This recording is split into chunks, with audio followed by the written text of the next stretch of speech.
சுங்கைபுலோ சிறைச்சாலை காவலர்களால் தாக்கப்பட்டதாக கூறப்படும் அனைத்து சொஸ்மா கைதிகளையும் உடனடியாக மருத்துவமனைக்கு அனுப்பி சிகிச்சை அளிக்குமாறு கில்லான் உயர்நீதிமன்றம் உத்தரவிட்டுள்ளது.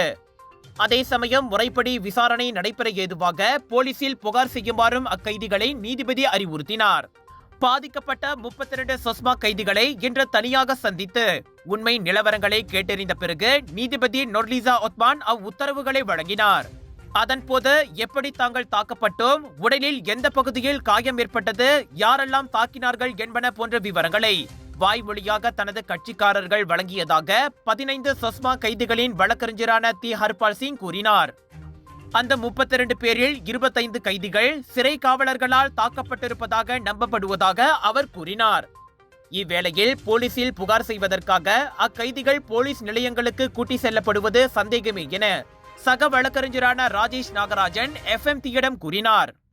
மிதிக்கப்பட்டு, உதைக்கப்பட்டு, குத்தப்பட்டு உடலின் பல்வேறு பகுதிகளில் மீண்டும் மீண்டும் தடியால் அடிக்கப்பட்டதாக அக்கைதிகள் நீதிபதியிடம் வாக்குமூலம் அளித்துள்ளனர்.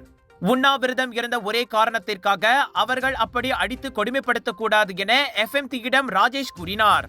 சொஸ்மா சட்டத்தின் கீழ் கைது செய்யப்பட்டதை எதிர்த்து அவர்கள் முன்னதாக உண்ணாவிரதம் இருந்தனர். அவர்களுக்கு ஆதரவு தெரிவிக்கும் பொருட்டு அவர்களின் சில குடும்பங்கள் சுங்கைபுலோ சிறைச்சாலைக்கு வெளியே உண்ணாவிரதம் இருந்ததும் குறிப்பிடத்தக்கது.